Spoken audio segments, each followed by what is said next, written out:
porque Ele é bom, Ele é misericordioso. E nós, como os cristãos, nós não vivemos sem a palavra de Deus. Não existimos sem a palavra de Deus, de maneira nenhuma. E por isso eu convido aos meus amados irmãos a abrir as suas Bíblias no segundo livro dos Reis. Segundo Reis, capítulo 4.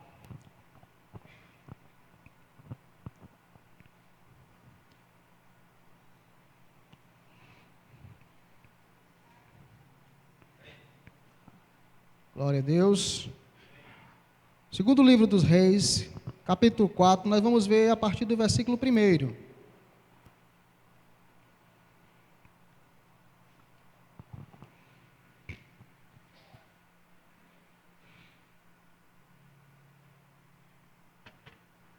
Todos encontraram? Eu chamo a sua atenção, desde já, para a leitura da palavra.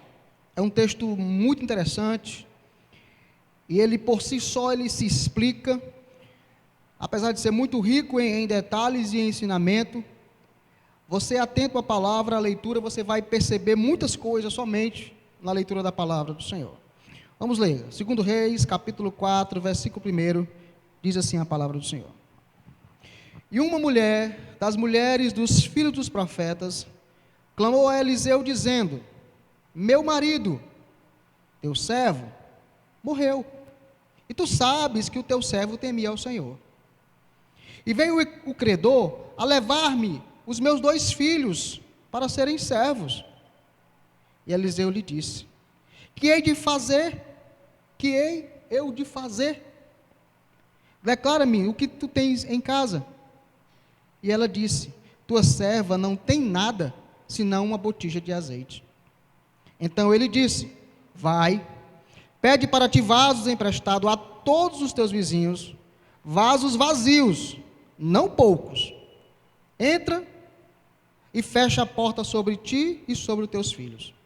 E deita o azeite em todos aqueles vasos, e põe à parte o que estiver cheio. E partiu, pois, dele, e fechou a porta sobre si e seus filhos, e eles lhe traziam os vasos, e ela os enchia. E sucedeu que, cheios que foram os vasos, disse a seu filho: traz-me ainda um vaso. Porém ele lhe disse: não há mais vasos nenhum. Então o azeite parou. Versículo 7. Então veio ela e o fez saber o homem de Deus. E ele disse: vai, vende o azeite e paga a tua dívida, e tu e teus filhos vivei do resto. Versículo 8. Sucedeu também que um dia, indo Eliseu a Sunem, havia ali uma mulher rica, a qual o reteve a comer pão. E sucedeu que todas as vezes que passava, ali se dirigia a comer pão. E ela disse a seu marido: eis que eu tenho observado que este que passa sempre por nós é um santo homem de Deus. Façamo-lhe, pois, um pequeno quarto junto ao muro, e ali ponhamos uma cama, uma mesa, uma cadeira e um candeeiro. E há de ser que, vindo ele a nós, para ali se retirará. E sucedeu que veio ele ali e retirou-se àquele quarto, e ali deitou-se. Então disse Eliseu ao seu moço Geazi: chama esta sunamita. E chamando-a ela se pôs diante dele. E ele lhe disse: diz-lhe, eis que tu tens tratado com tanto desvelo, nos tratado com tanto desvelo, que há de fazer por ti? Haverá alguma coisa de que eu fale por ti ao rei, ou ao comandante do exército? E ela lhe disse: eu habito no meio do meu povo, e de nada preciso. Então ele disse: o que há de se fazer por ela? E Geazi disse a Eliseu: ora, ela não tem filho, e o seu marido é velho. Pelo que disse ele: chame-a aqui. E chamando ele a ela, ele lhe disse: a este tempo determinado, segundo o tempo de vida, abraçarás um filho. E disse ela: não, meu senhor, homem de Deus, não mintas a tua serva. E concebeu a mulher e deu à luz a um filho, no tal tempo determinado, segundo o tempo de vida que Eliseu lhe dissera. Amém? Glória a Deus. Irmãos, nós estamos diante de um texto, como eu falei no início, bastante interessante.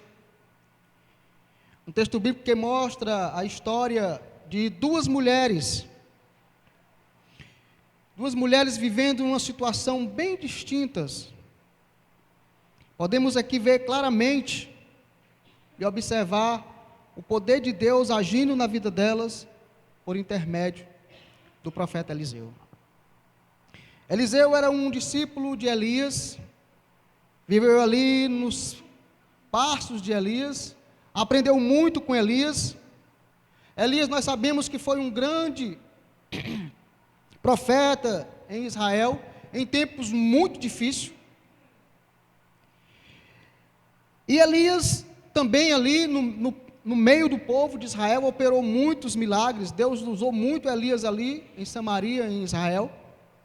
E no final ali do ministério de Elias, a gente observa Elias perguntando para Eliseu o que Eliseu queria que ele fizesse por Elias. Elias pergunta a Eliseu: o que é que tu quer que eu faça por ti antes de eu ser tomado de ti? Já aqui no comecinho do livro de Reis a gente vê essa passagem, porque no começo do livro de Reis, irmão, é o finalzinho do ministério de Elias e o início do ministério de Eliseu. E já nos últimos momentos de Elias ser tomado aos céus, Elias pergunta a Eliseu o que é que ele queria. E Eliseu, ele é muito audacioso. Ele vai dizer o seguinte: eu quero porção dobrada do teu espírito sobre mim. Talvez Eliseu tivesse pedido alguma coisa de Eli, algum bem material, eu não sei, mas ele pediu algo que ele via na vida de Elias, o Espírito Santo. E ele pede em dobro. E Elias vai dizer: você pediu dura coisa, mas não tem problema, se você estiver comigo no momento em que eu partir, assim se fará. E Eliseu não saiu do calcanhar de Elias. Nós conhecemos a história, que caminhando pelo caminho, logo depois dessa conversa, os dois são separados um do outro por um carro de fogo, e Elias sobe ao céu no redemoinho, e a capa de Elias cai nas mãos de Eliseu, e a partir dali começa o ministério de Eliseu, poderosamente usado por Deus. E no versículo 4 já começa com grandes desafios. Nós vemos aqui que se apresenta diante de Eliseu uma mulher casada com os filhos dos profetas, ou seja, discípulo dos profetas, e ela chega para Eliseu diante dele em uma situação muito complicada. Nós podemos dizer que essa mulher tinha um problema. Eu ouso a falar que ela tinha um grande problema. Como se não bastasse a dor, o luto, o sofrimento por ter perdido o seu companheiro, ela também ali estava na iminência de perder os seus 2 filhos, por conta de uma dívida que seu companheiro tinha contraído. Você já parou para imaginar a situação dessa senhora? Imagine só, sofrendo, chorando pela perca do marido, e alguém bate a porta, e ela pensa que seria uma palavra de consolo, não sei, alguém trazendo alguma ajuda, e é um cidadão dizendo o seguinte: o seu marido tinha uma dívida conosco, e eu imagino que ele deveria ter dado um prazo para ela, e daqui a tantos dias eu voltarei aqui, e se a senhora não quitar a dívida, eu vou levar os seus 2 filhos. Talvez a mulher saiu para atender essa porta, chorando ainda, eu não sei, e recebe uma notícia dessa, e você já imaginou como ficou o coração dessa mãe? Naquele tempo as viúvas, irmão, não tinham amparo do governo, do rei, não. Elas viviam aqui uma situação muito difícil. A viúva naquela época, ela vivia de amparo social da sociedade, ajudando. O povo tinha por lei não desamparar as viúvas, e sim ajudá-las. Essa mulher não recebeu nenhuma pensão do marido, não tinha INSS, ela não era aposentada, estava prestes a perder também os seus filhos. E muitas vezes nós estamos numa situação, não como essa, eu creio, mas uma situação difícil também. E eu observo essa senhora que ela não ficou chorando dentro de um quarto, fechado, reclamando da vida, ou sei lá, porque Deus fez isso. A Bíblia diz aqui que o homem era temente a Deus, e agora me deixou numa situação dessa. A Bíblia não fala que ela questionou, ela tinha um problema na porta, mas ela passa por esse problema, ela vai atrás de uma solução. Porque muitas vezes nós ficamos chorando, choramingando, no nosso canto, no nosso mundinho especial, e viramos um crente 6 horas por mim, 6 horas por mim, e na realidade nós não abrimos a nossa boca. Não estou reclamando aqui que nós não devemos orar uns pelos outros, nós somos irmãos de uma comunidade de fé, e isso é uma obrigação nossa. Mas deixa eu te dizer uma coisa, você também é filho de Deus, Deus também é seu pai, o mesmo acesso que eu tenho, você também tem. Então nós devemos abrir a nossa boca também. Já pensou uma família de 10 filhos, e quando um quer uma coisa do pai, manda os outros pedir?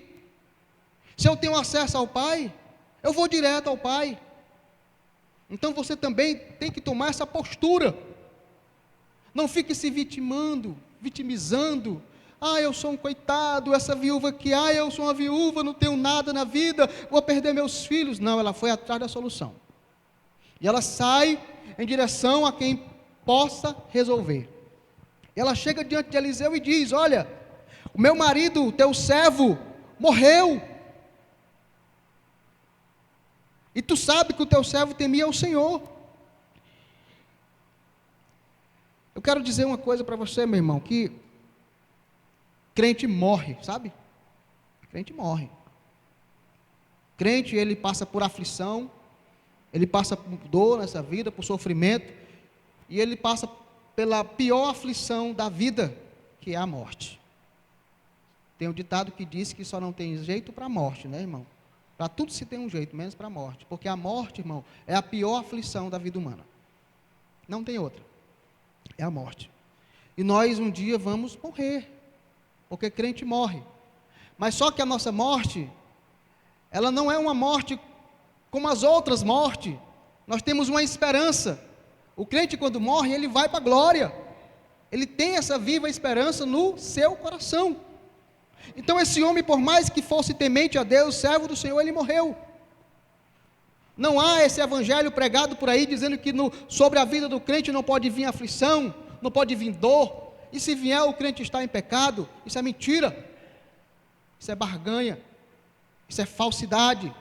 Nós estamos sujeitos a tudo nessa terra, inclusive a morte, a um sofrimento. E esse cidadão morreu, e faz questão de dizer: e tu sabe que o teu servo temia o Senhor. Era um servo de Deus, temente a Deus, mas veio a falecer. Veio a falecer e a deixar a sua esposa numa situação muito complicada. Nós estamos aqui, irmão, meditando na palavra do Senhor. E quando nós meditamos na palavra do Senhor, nós aprendemos muitos ensinamentos. Eu estou falando com você versículo a versículo aqui, frase a frase, para que entendamos situações da vida dessa mulher que também podem ou devam estar acontecendo nas nossas vidas. Então o homem morreu e deixou para a mulher uma baita dívida, para ela impagável. Impagável. Ela não tinha dinheiro para pagar. E o que nós podemos aprender com isso? Embora ele sendo crente, temente a Deus, servo do Senhor, ele era um péssimo administrador da sua casa. Péssimo. Talvez tenha contraído essa dívida sem nem a esposa saber. Porque tem pessoas que parece que estão esperando a vida de Jesus amanhã e não é um pecado, e que se endividam e dizem: se Jesus voltar eu não preciso pagar. Talvez se Jesus voltar e você tem esse entendimento que não precisa pagar, talvez você nem vá. Talvez nós nem subamos se estamos fazendo assim. Porque parece que estamos esperando assim. Jesus volta, eu não preciso pagar a minha dívida. Sabe? Porque tem crente que não pede sabedoria de Deus para administrar os seus bens, irmãos, e se afunda em dívida. É pegando dívida para cobrir dívida. E tem gente que tem, hoje não tem mais galego, né, irmão? mas tem gente que tem fatura de 1, fatura de 2, fatura de 3, fatura de 4 cartão, tem agiota e tantas outras coisas mais que possa adquirir dívida e vive numa situação complicada, irmão, porque não pede sabedoria a Deus para administrar. E deixa eu dizer uma coisa para você, não é o quanto você ganha que vai fazer você folgar, é como você administra o que ganha. Se você ganhar hoje 2 salários mínimos e está apertado, se você ganhar 10, vai estar do mesmo jeito. Porque não é quanto você ganha, é como você administra. É como você gere esses recursos. Isso vai fazer toda a diferença. Então esse homem não sabia administrar os seus bens e deixou a mulher dele numa situação muito difícil. E tem muita gente, marido, que se morresse hoje, a mulher ficava numa situação quase igual a essa. Imagina um homem crente que morreu e o credor bate na porta, o banco, olha, seu marido tinha uma dívida conosco e se você não pagar, nós vamos tomar a sua casa. Já imaginou? Pode acontecer? Pode acontecer. Então, por não saber gerenciar bem os seus recursos, embora sendo um homem de Deus, temente a Deus, deixou a mulher numa situação muito complicada. Deixou a mulher numa situação muito complicada. Irmãos, nós precisamos aprender a administrar nossas coisas, a organizar a nossa casa, como foi pedido para o rei organizar, porque ele ia morrer. Ou você acha que tipo de organização Deus pediu? Organiza o reino, deixa tudo direitinho, tudo organizadinho para a pessoa que vai sentar no trono, porque tu vai morrer. Existem pessoas, irmãos, eu vou entrar aqui numa área bem complicada, que não dá dízimo na casa do Senhor, e pasme o motivo. Eu já ouvi conversas que falaram para mim, irmão, eu queria tanto dar o dízimo, mas não sobra. Mas não sobra. Deixa eu dizer uma coisa para você, irmão. Dízimo não é sobra. Dízimo é primícia. Deus não nos deu o resto. Ele nos deu a primícia, que foi Jesus. Senão o sacrifício não seria válido. Dízimo não é para sobrar, irmão. Dízimo não é sobra, é primícia. É a parte principal, é a parte primeira. E deixa eu dizer uma coisa para você. Se você for esperar que sobe para dar o dízimo, sabe quando é que você vai dar? Nunca. Porque nunca vai sobrar. Nunca vai sobrar. Então, irmão, quer dizer que eu recebo meu salário e já tenho que tirar o dízimo? Você tem que separar o que é do Senhor. Primeiramente, separe o que é do Senhor. O resto você fala o que você quiser. Aí sim. Mas isso, irmão, tem que ser uma decisão do coração do crente salvo. Ele decidiu no coração, não por opressão, e sim por alegria em ajudar a obra de Deus. Porque a obra de Deus precisa de recursos. Você está sentado numa cadeira que é fruto do seu dízimo, da sua fidelidade. Você não está com calor agora porque tem ar-condicionado, que é fruto da sua fidelidade. Nós sabemos para onde vai os recursos. Então, nós precisamos ser fiel no pouco, não para que no muito sejamos colocados, porque quem é fiel no pouco também será fiel no muito, mas quem não é fiel no pouco jamais será fiel no muito. Isso é bíblico. Então tem pessoas que estão esperando sobrar para dizimar na casa do Senhor. Infelizmente, precisam entender o princípio da mordomia, de que nós não temos nada. Tudo é de Deus, inclusive a nossa vida. Porque se Ele quiser agora, Ele toma o seu fôlego e ponto. A gente tem que entender, irmãos, a nossa fragilidade. A vela que nós somos, uma vela. Tiago vai dizer, o que é a vida de vocês, a não ser uma névoa que é dispersada. Nós somos frágeis, irmão. Quando eu vejo pessoas orgulhosas, quando eu fico pensando, Jesus, não tem domínio nem do seu respirar. Porque se Deus quiser, toma o fôlego e ponto. Cai duro no chão. Para quê? Esse orgulho. Eu sou isso, eu sou aquilo, eu posso isso, eu posso aquilo. Então nós precisamos aprender muito de Deus para saber viver segundo a vontade dEle. e bem, saber se relacionar com as pessoas, né? Então essa mulher tinha um marido mau administrador, muito mau administrador, e ela vai até Eliseu e diz: meu marido, teu servo, morreu, e tu sabes que o teu servo temia ao Senhor.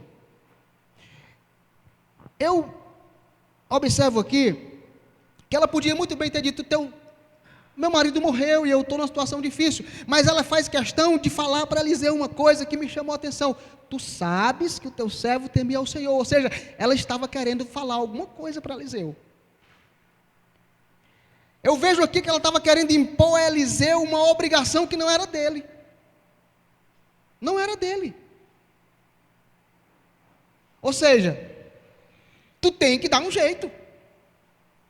É muito comum chegar pessoas hoje na casa dos pastores com um problema que o pastor não sabe, não criou, e joga no colo do pastor a bomba e diz: resolve, eu sou lá da tua igreja e tu tem a obrigação de resolver isso para mim. Não é muito difícil não, irmãos. Existem pessoas assim, sabe? E essa mulher chegou para Eliseu nesse tom: tu sabe que o meu servo te acompanhava, ele fazia tudo por ti, ele estava junto contigo, e eu estou numa situação ruim, e eu quero que tu resolva, né? Exigindo. Pastor, irmão, está para pastorear, cuidar da sua vida. E se eu te dizer uma coisa que, pasmem vocês, às vezes é um problema que o pastor já aconselhou que não fizesse, a pessoa faz, se dá mal e traz para o pastor resolver. Pasmem que tem disso. Então essa mulher chegou nesse tom, e Eliseu vai dizer: o que eu devo fazer? O que eu posso fazer? Eu não criei essa situação, mas eu quero lhe ajudar, o que eu posso fazer? E ele pergunta para ela: o que é que você tem em casa? E o que é que nós temos, não em casa, mas conosco, que Deus possa usar em nós ou por nós para fazer um milagre em nossas vidas? Eu quero trabalhar com a fé. Será que temos fé para ver Deus agir em nossa vida? Essa é a pergunta. Talvez você diga assim: não, eu só tenho um pouquinho de fé, eu só tenho um pouquinho de azeite, um pouquinho de unção, mas esse pouquinho nas tuas mãos é pouquinho, mas nas mãos de Deus, Ele vai fazer multiplicar. Observe que Jesus pergunta para os discípulos: o que vocês têm aí para alimentar essa multidão? E ele vai dizer: Senhor, nós só temos 5 pães e 2 peixes. Para os discípulos era pouco. Nas mãos de Jesus, você sabe o que aconteceu. Então muitas vezes nós precisamos saber o que tem em nós, a nossa parte, o que devemos fazer para ver Deus agir nas nossas vidas. Então, ele pergunta e ela vai dizer: eu só tenho uma botija de azeite. E Eliseu diz: vai, pede vasilha aos teus vizinhos, agora não pede pouca não, pede muita, se tranca com teus filhos dentro de casa e vai só derramando e enchendo a vasilha, vai enchendo e separando, vai enchendo e separando. E essa mulher não disse nem: como é que é? Não entendi. Não, ela deu as costas e foi fazer o que ele disse. Muitas vezes, irmão, nós recebemos uma palavra de Deus e sabemos o que temos que fazer, mas ficamos dizendo: mas é muito simples, será que, como assim?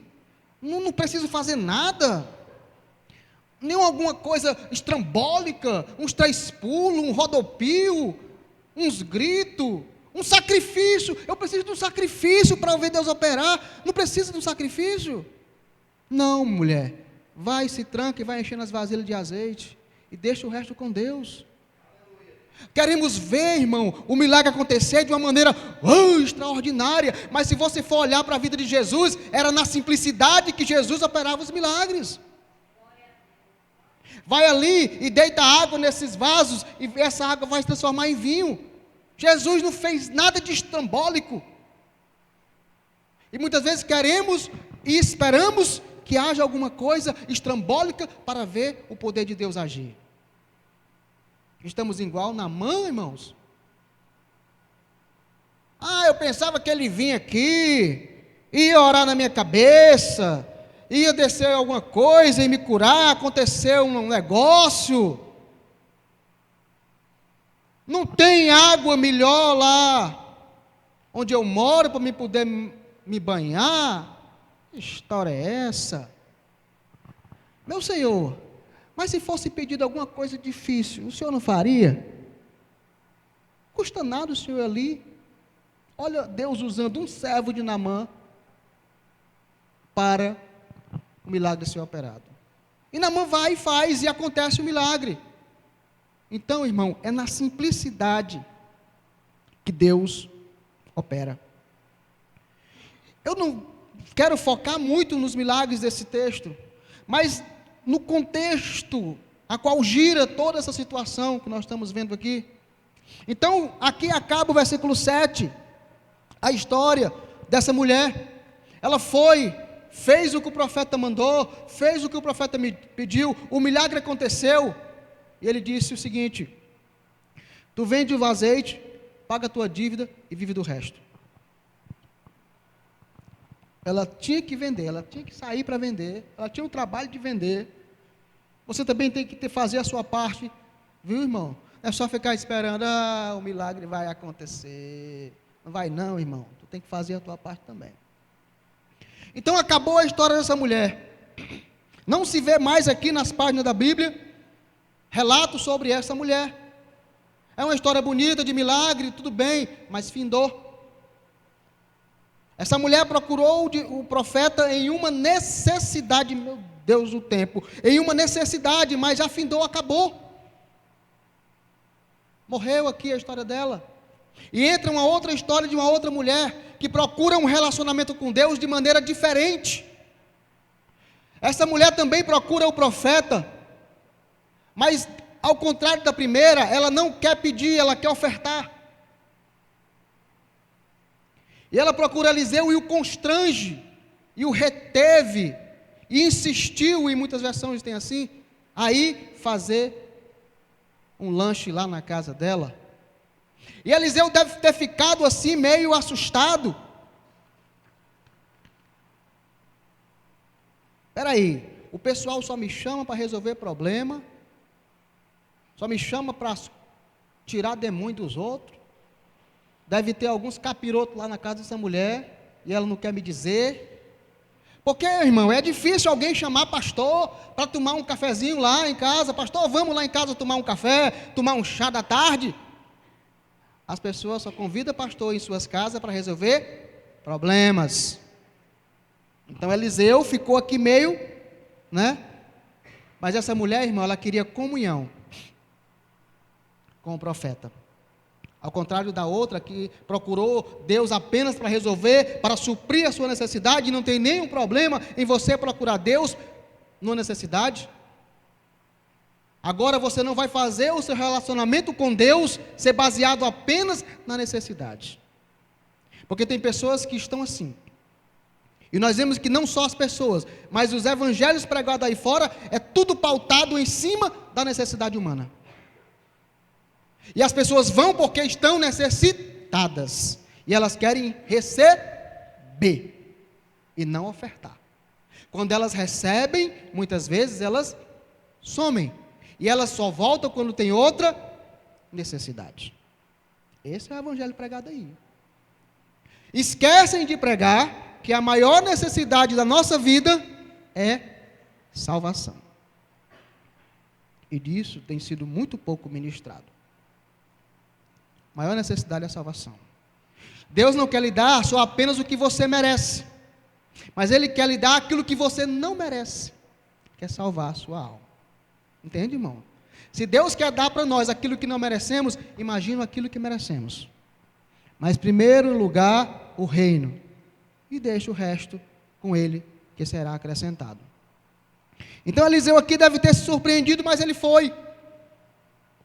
E a Bíblia diz que começou ali um relacionamento, porque toda vez que Eliseu passava por ali, era parada obrigatória na casa daquela mulher para fazer a sua refeição. Toda vez que ele passava por Sunem, ele tinha que passar ali na sunamita, porque ela é de Sunem, para fazer a sua refeição. E no texto você vai, versículo 9 vai dizer o seguinte: e essa mulher, ela diz ao seu marido assim: eis que tenho observado que este homem que passa por nós, sempre por nós, é um santo homem de Deus. Um santo homem de Deus. Ela observou que Eliseu era um santo homem de Deus. Irmão, essa mulher teve visão e discernimento para isso. Ele não era um falso profeta, ele não era um vigarista, ele não era um aventureiro da fé. Na convivência ali, nesse momento de ele frequentar a casa dela, ela observou que ele era um santo homem de Deus. Porque o que falta muitas vezes para nós não cair em cilada do inimigo é discernimento espiritual. Existem muitos aventureiros da fé, tanto pastores quanto crentes, que vivem correndo de galho em galho, procurando aventura espiritual, procurando movimento espiritual, sem saber a vida da pessoa, sem saber nada. E tenha cuidado quando alguém se intitula: eu sou um homem de Deus.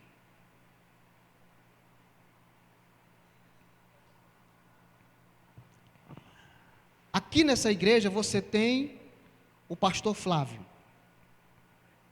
do qual você conhece a vida, do qual você tem comunhão com ele, do qual você conhece a face dobrada de um lado e do outro de como é a vida do seu pastor.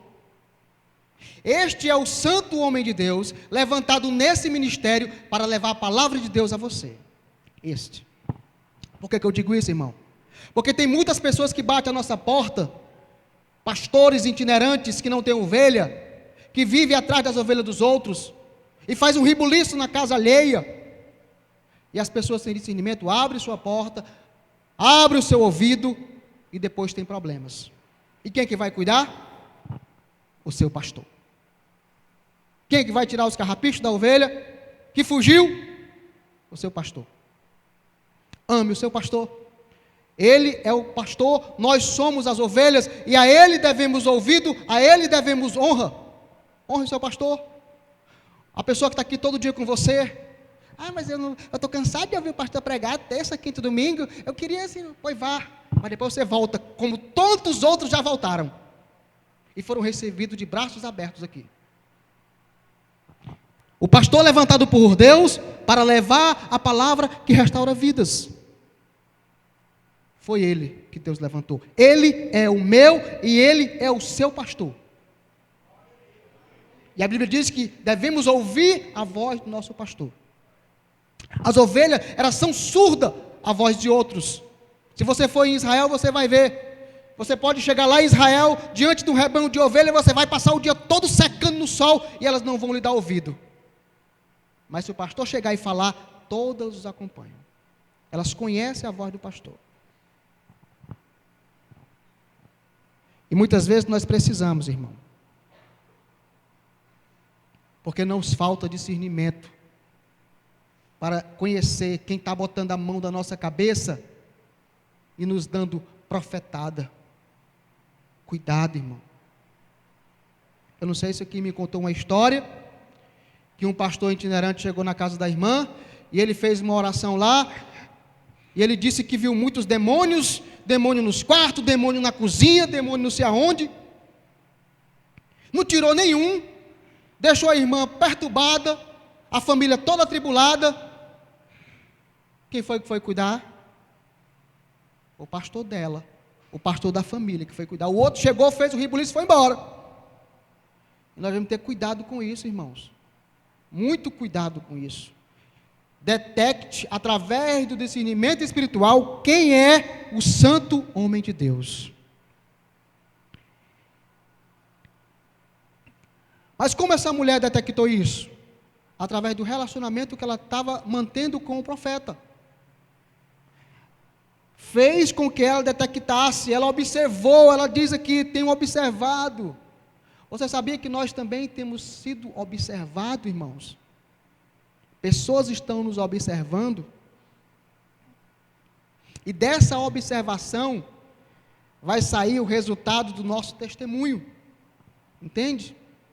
Pessoas têm observado a nossa conduta de fé, e essa mulher observou ali os modos de Eliseu, a educação, o modo de falar, o modo de andar, o modo de vestir, a educação que ele tinha, como ele falava, como ele andava, como ele se portava, e ela chegou à conclusão de que ele era um santo homem de Deus.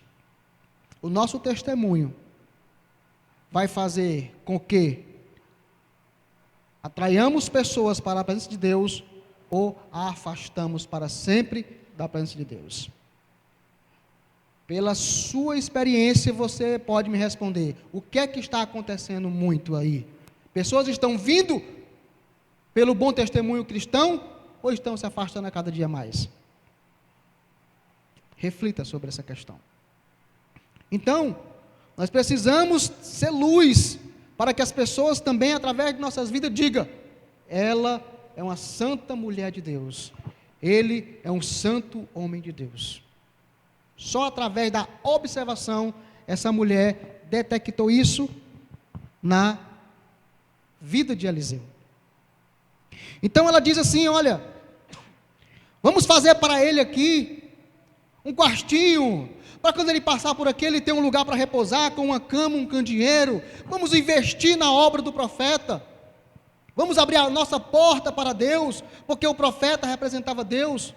E você observa que essa mulher, diferente da outra, ela queria a cada dia mais manter um relacionamento com o Senhor, através do profeta na casa dela. A Bíblia diz que ela faz um quartinho, ela gasta dinheiro fazendo um quartinho, ela tem despesas, ela ajudou a obra, ela investiu. Eu poderia, irmão, passar a noite aqui. Eu até falei, pastor, tirando o ensinamento desse texto, mas eu vou correr porque o tempo não dá. Essa mulher queria Deus na casa dela, e fez ali um lugar especial para Deus, através da vida de Eliseu. E o nosso relacionamento com Deus, muitas vezes, está um pouco dificultoso, mas nós devemos entender que não é somente aqui que devemos nos relacionar com o Senhor, mas também na nossa casa. Deus tem que ter um espaço na nossa casa. E aqui essa mulher nos mostra isso, que a cada dia que passava ela queria ter um relacionamento com Deus. Interessada em alguma coisa? Não. Mais na frente nós lemos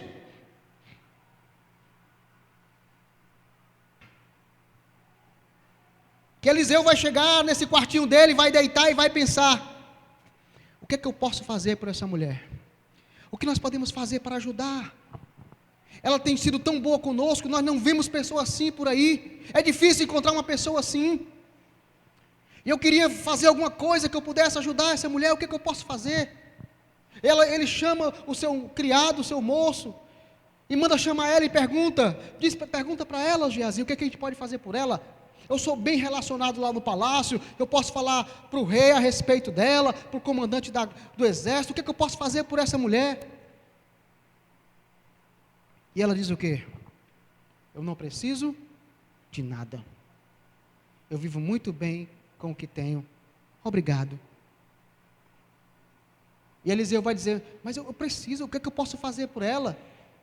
E Geazi diz assim: não é bem assim, Eliseu, ela não tem filho, e outra, o marido já é velho. Ela precisa ou não do milagre, irmão? Precisa do milagre, não precisa de dois.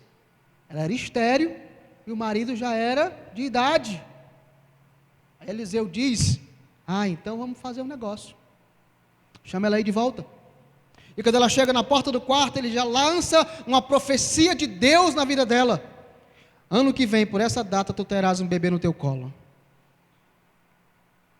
Nem perguntou se ela queria, irmão, já lançou.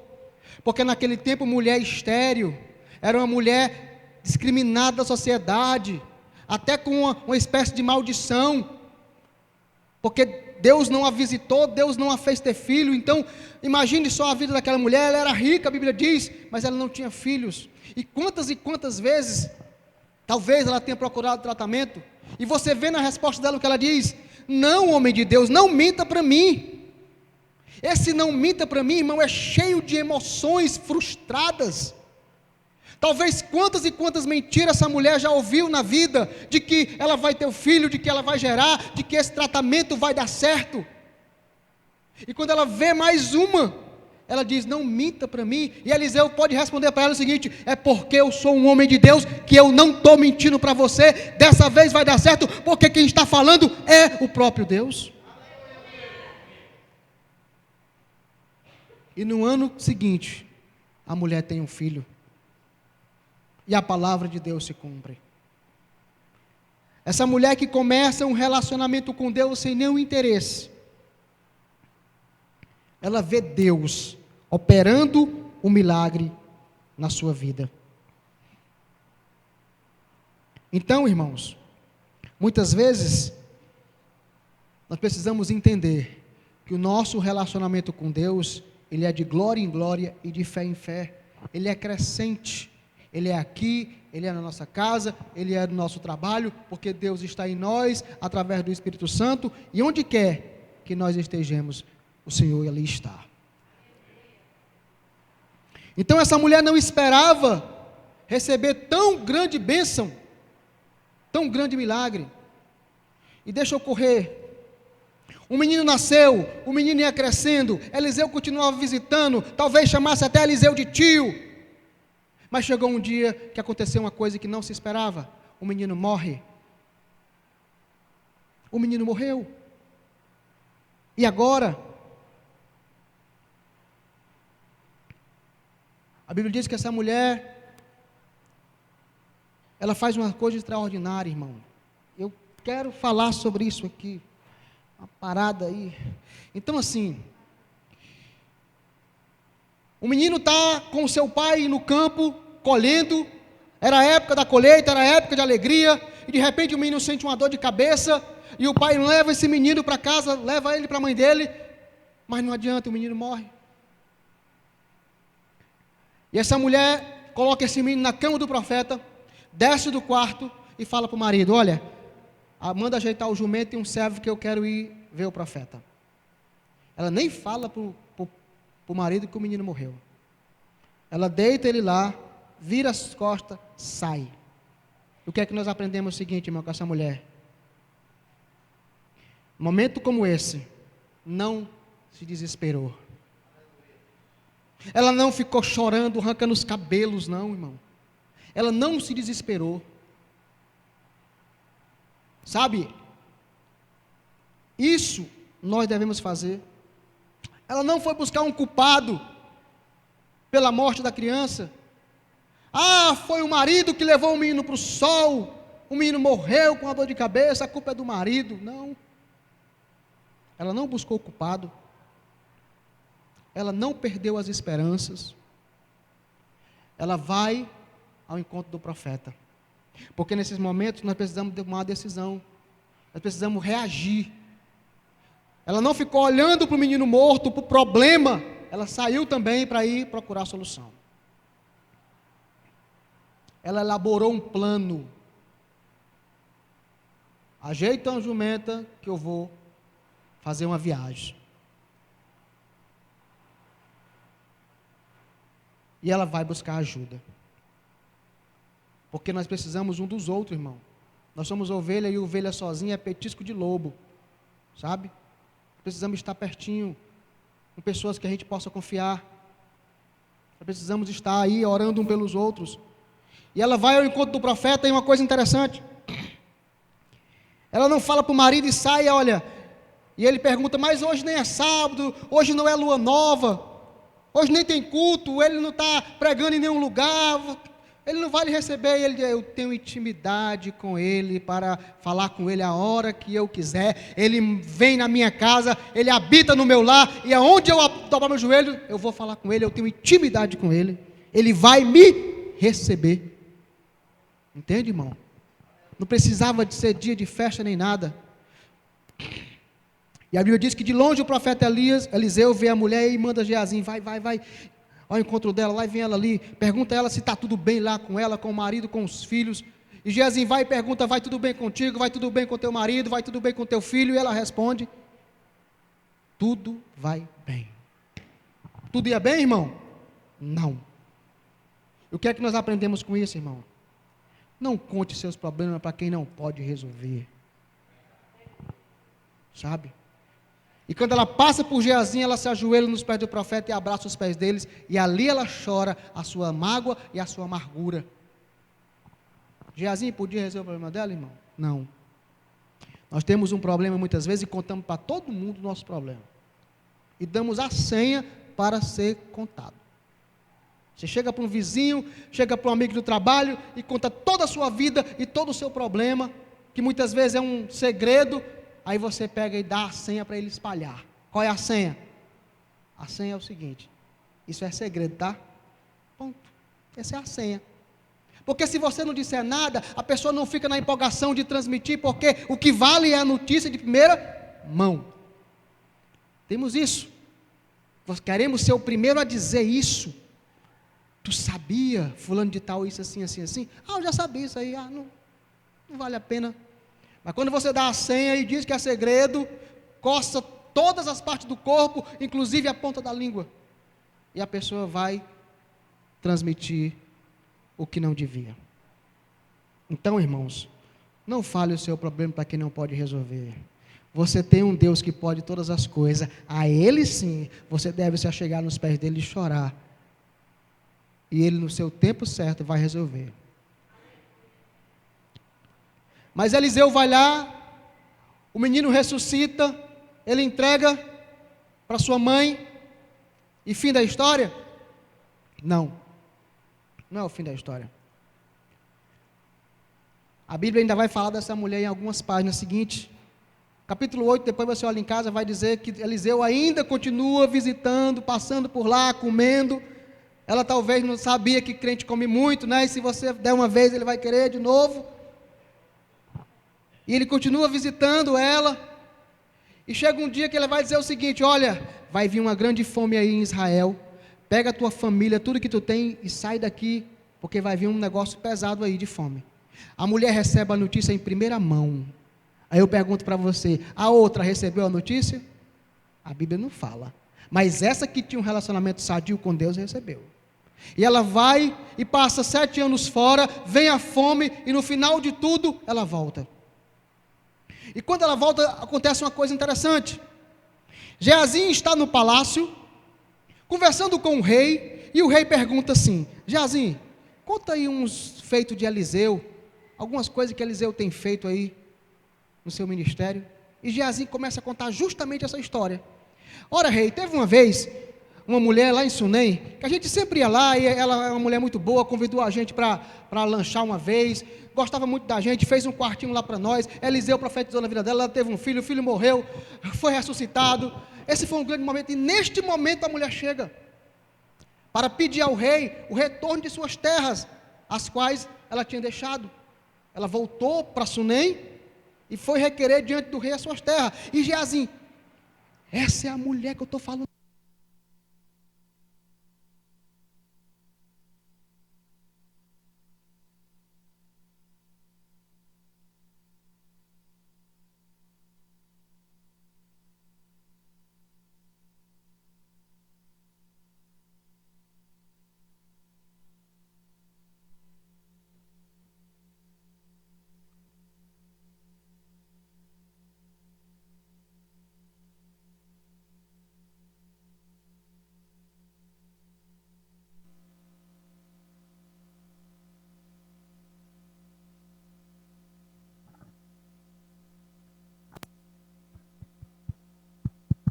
Glória a Deus. Acompanhe comigo para fechar. Por gentileza, capítulo 8, versículo 6.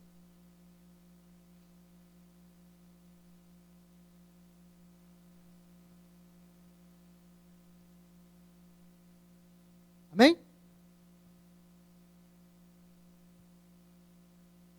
O rei perguntou à mulher, e ela lhe contou. E o que o rei fez? Então o rei lhe deu um eunuco, dizendo: fazei-lhe restituir tudo quanto era seu, e todas as rendas da terra, desde o dia em que deixou até agora. Então o rei diz: olha, devolvam tudo para essa mulher, a terra dela, a casa dela, e as rendas que foram conquistadas no período que ela esteve fora, restitua a ela tudo. Tudo. Você vê, irmão, aqui, a diferença de quem tem um relacionamento com Deus, que não é baseado em interesse, que não é baseado em suprimento apenas da necessidade física. Tudo. Então a primeira mulher queria suprir apenas a necessidade dela, mas a segunda queria manter um relacionamento de glória em glória, de fé em fé, crescente. Então nós devemos escolher e decidir se queremos viver com Deus só um momento, ou com Ele construir uma história. Isso é uma escolha nossa. Que o Espírito Santo de Deus possa falar melhor ao coração de vocês. Aquilo que eu não falei, que Ele possa ir trabalhando no seu coração através do texto. E eu lhe convido a ler essa história bem meditando versículo por versículo, que é muito rica e tem muito ensinamento para nossas vidas. Que o seu Deus possa abençoar a sua. Em nome de Jesus eu convido o pastor. Amém. Glória a Deus.